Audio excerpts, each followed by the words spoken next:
history, archaeology,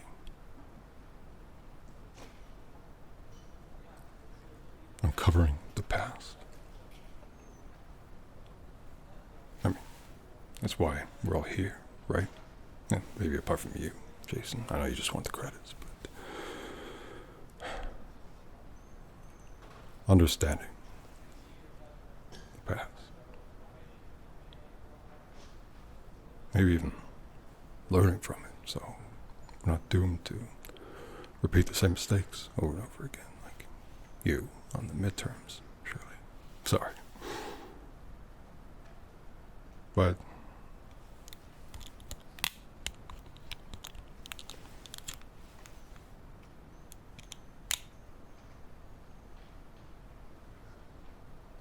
uncovering the past is one thing.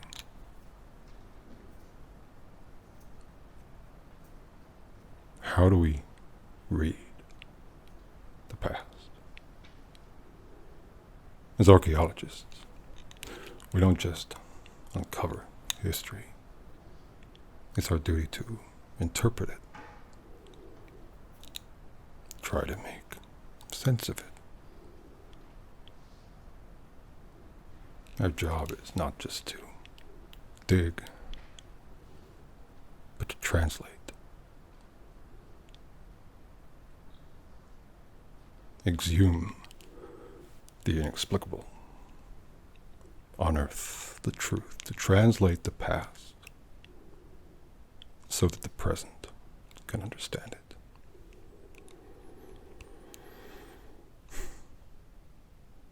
So, we must decode the past. That's right. Historical linguistics. I know. You want to dig things up. I get that. But you have to understand what you dig up. And the way we do that is by reading it. And it doesn't just have to be words. There's a whole lot of reading buried underground. But for now, who among you can tell me? What is the name of the study of ancient languages? That's right. Philology.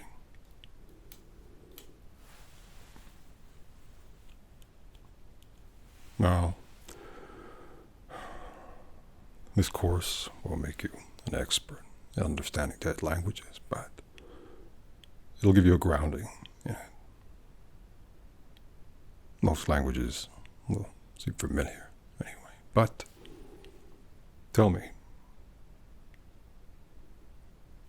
do any of you know what is one of the most important discoveries regarding ancient philology? Again, impressive. That's right. The Rosetta Stone.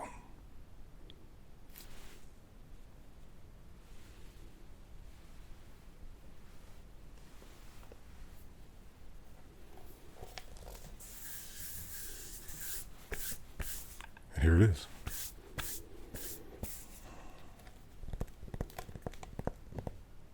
Not the real one, of course. No, that is where it belongs. In a museum. No. The real one is an igneous grandiorite stele discovered in Egypt. It's thought to date around 200 BC, and it was uncovered almost 2,000 years later during Napoleon's campaign across Africa. that's wonderful, really. And its provenance, the story behind the piece, which helps us to authenticate it.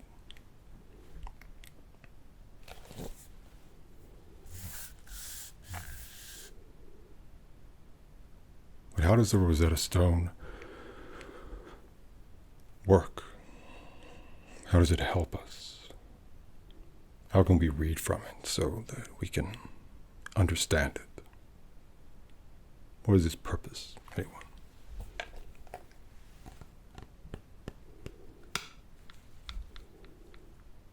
Well, it is our key, our legend to the cipher of Egyptian hieroglyphs. See?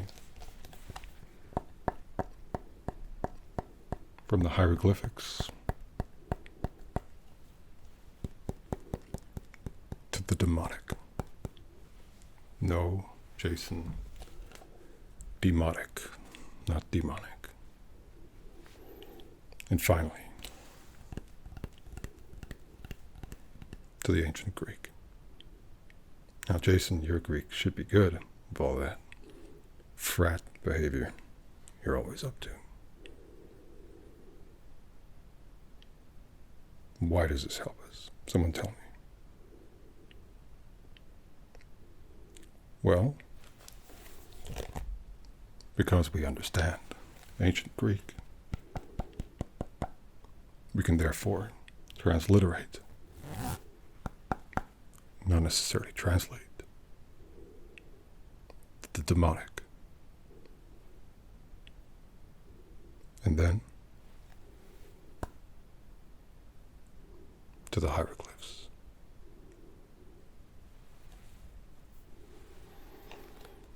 With this stone, we are able to decipher the sacred script, to divine the very words of the pharaohs.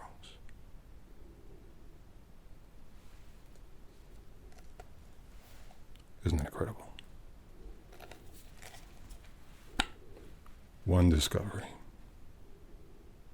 made through conquest freed history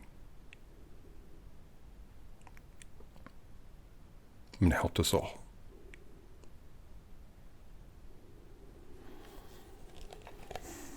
The text, the content, and what it means for the world is incredible. But without the provenance, without the proof of its authenticity, it's no good to us. And as I said,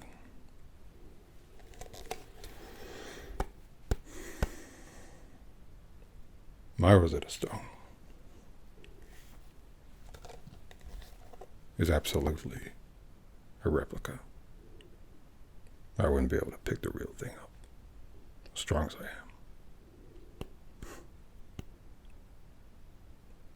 But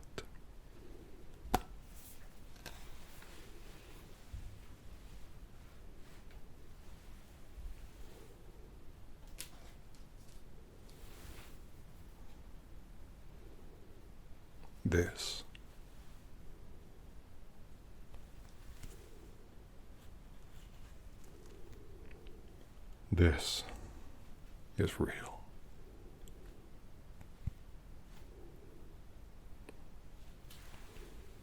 Do you know how I know that?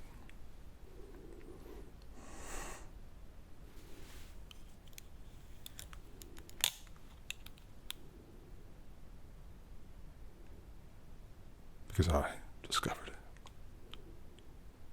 during a dig in Nippur, the ancient Sumerian city. It's in the Urduk region.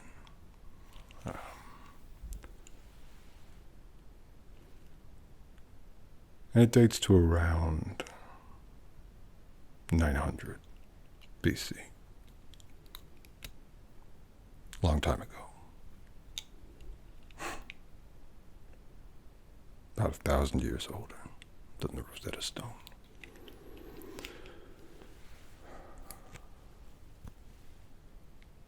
What do you think? Well, before we can even begin to interpret what's written here, we have to ask ourselves, I have many, many times, is it even real? I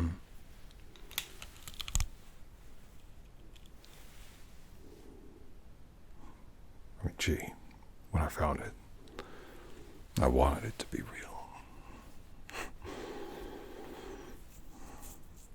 I really did. But just willing something to be real doesn't make it so. You all should know that. Me just saying to you, oh, it's 4,000 years old, proves nothing. So, as budding archaeologists, tell me, how do we authenticate it?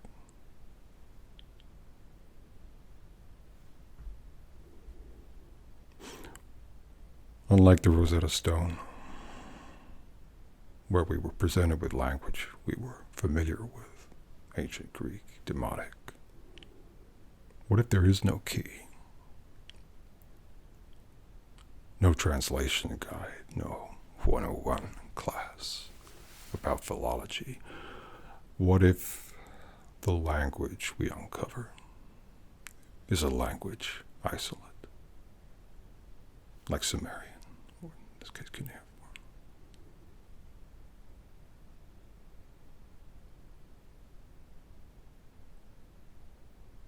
We must authenticate it first. Then, once authenticated, we can work towards understanding it.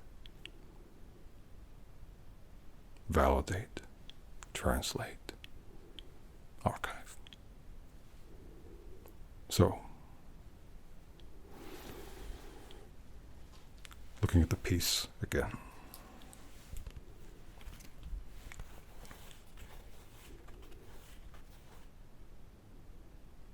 The first thing we can do is date it based on the language that it uses, or at least what we know of the language.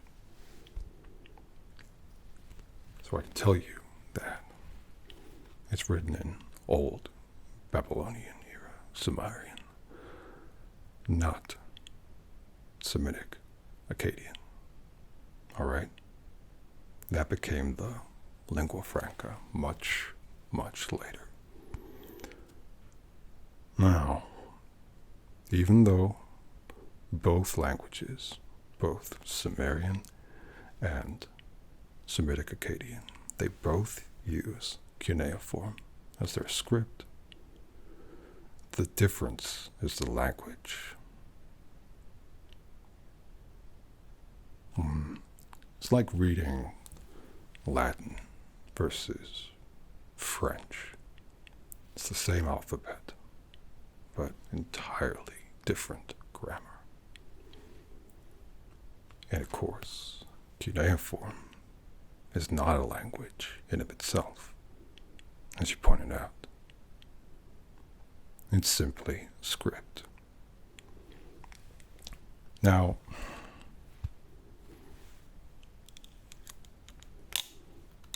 ordinarily, philological scholars may use paleography to translate text that was unknown or mysterious. which is the study of handwriting styles, of course. But tell me, why wouldn't that work in this case? Anyway. Very good.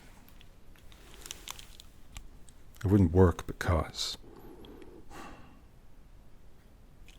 it's not handwriting, is it?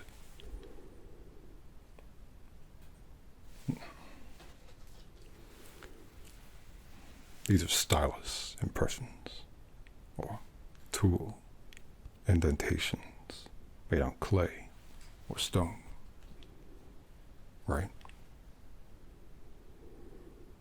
So the text itself, the way it is written, the methodology, it can't tell us much.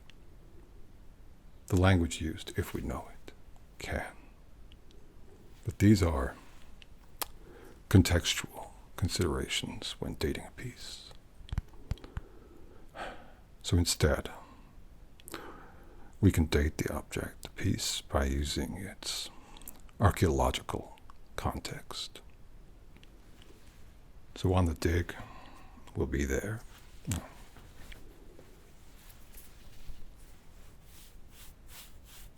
Dusting it off with a shaving brush.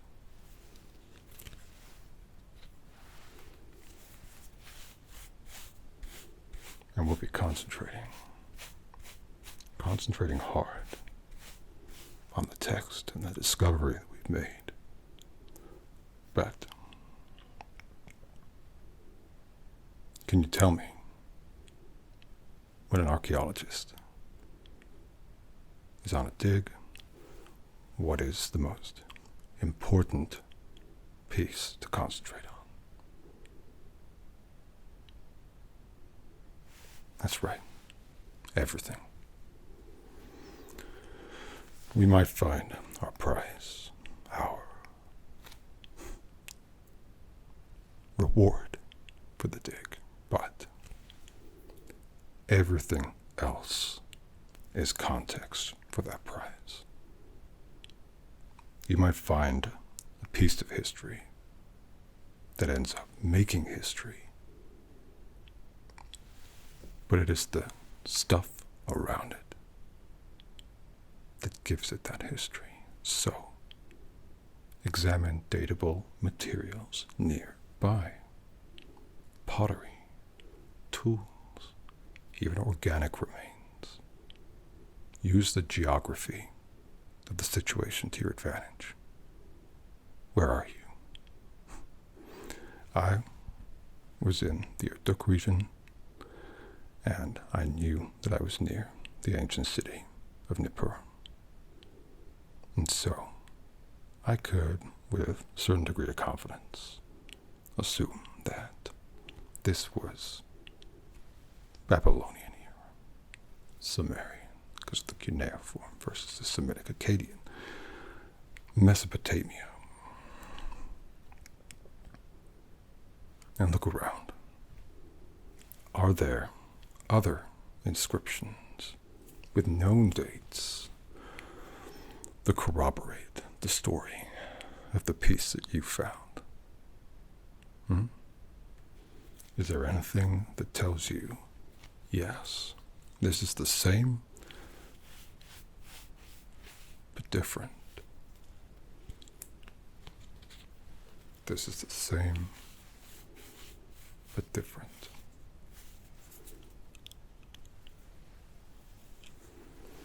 And arguably, most importantly, the stratum, the layer of earth that it came from. Where was it found?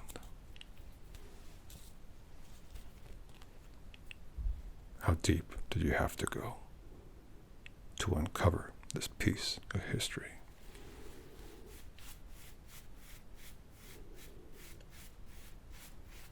What secrets were hidden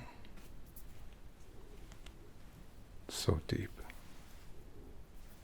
beneath the earth? And only after We've authenticated the piece. Can we begin to interpret its contents? Otherwise, we would be translating a practical joke. What good would the Rosetta Stone be if it was fake? By definition, the contents therein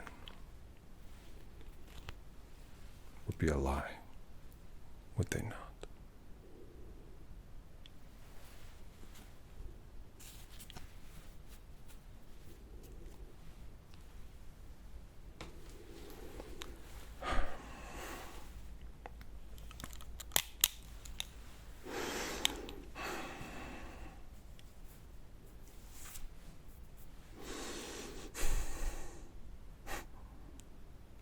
Now, cuneiform is complex.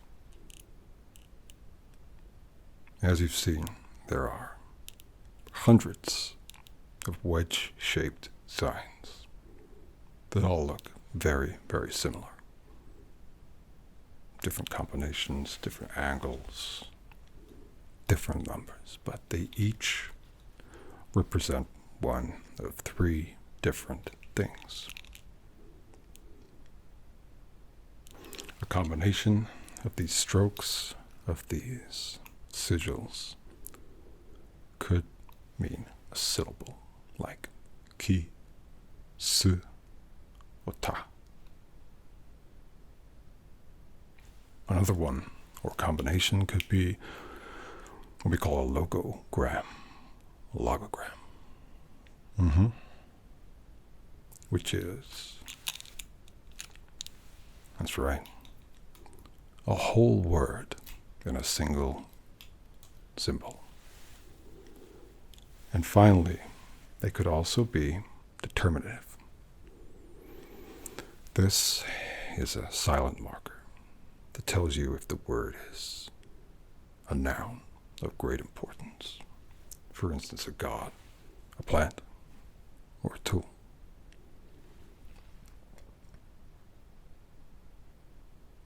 Fortunately for us, the sentence structure of Sumerian, written in cuneiform, is phrased much like Latin. It's verb heavy, packed with nuance. It's intimidating. And that's before we even get to the problem of transliteration. The way cultures speak. Idioms. Words that simply don't exist in certain languages. But let's take a look.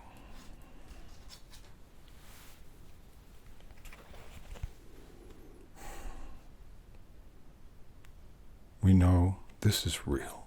I know this is real. You can trust me on that. And one day, people will trust you.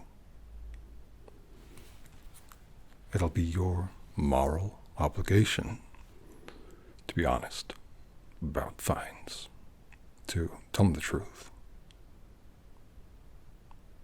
and also to expose fakes. Knowing this is real, we're then presented with the privilege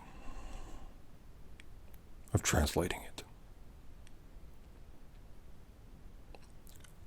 There's no easy way to learn Sumerian. You just have to do it. It's the only one of its kind. Like an octopus. But a little bit more divine. So you gotta learn. But it's not too bad. I promise. This particular piece says Sag.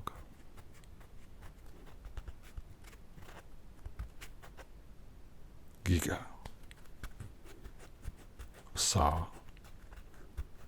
Tur. Tor. Du. Kor. Ra. Ga. An. Ze. Ah. What does that mean? It's all right. One more time. Sag. Gi. Ga. Sa. Tur. Tor. Lu. Kor. Ra. Ga. An. Ze. Sag. Giga. Sa. Tur. Tor. Lu. Kura, ga an ze a.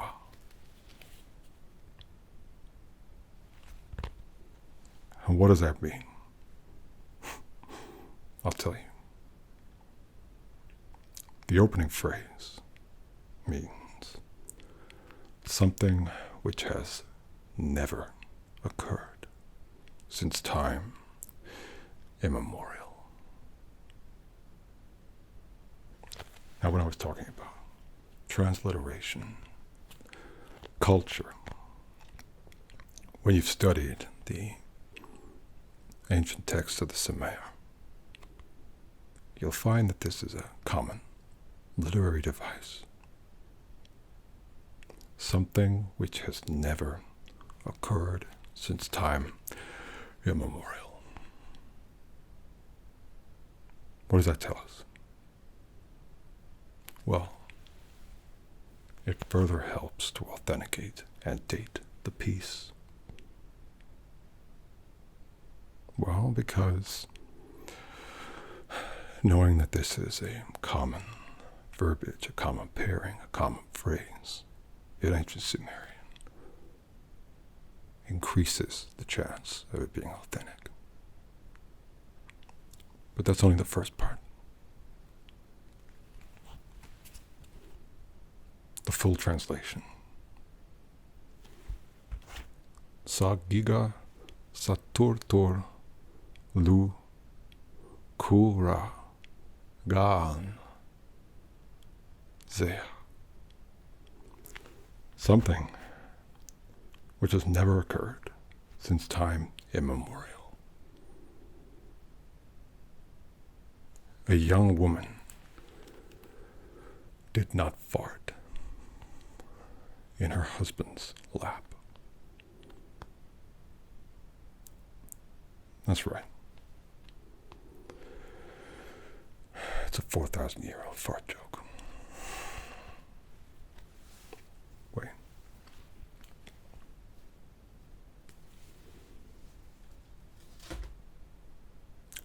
This particular gag, crude though it may be, was written in the late Sumerian and found by me in a sealed layer in Nippur, dating to about 1900 BC. That's 1,000 years before anyone thought to invent a proper punchline, apparently.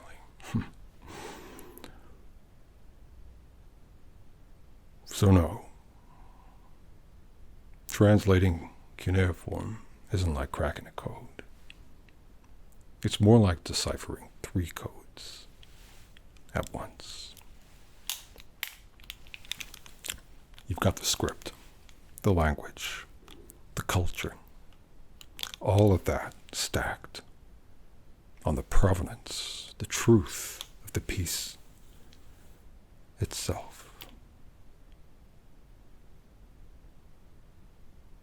And even when you get it all right, when you translate it perfectly, recover it, preserve it, half the time, it just turns out to be a shopping list. Or worse, a fart joke.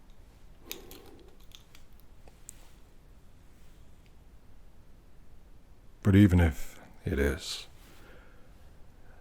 something mundane, it's still important. We still learn from it. Even if it's just a shopping list, it tells us what life was like.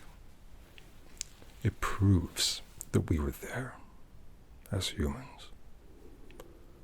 And even if it's just a fart joke, it shows that we were laughing thousands of years ago. And though a lot's changed, and we've learned a lot,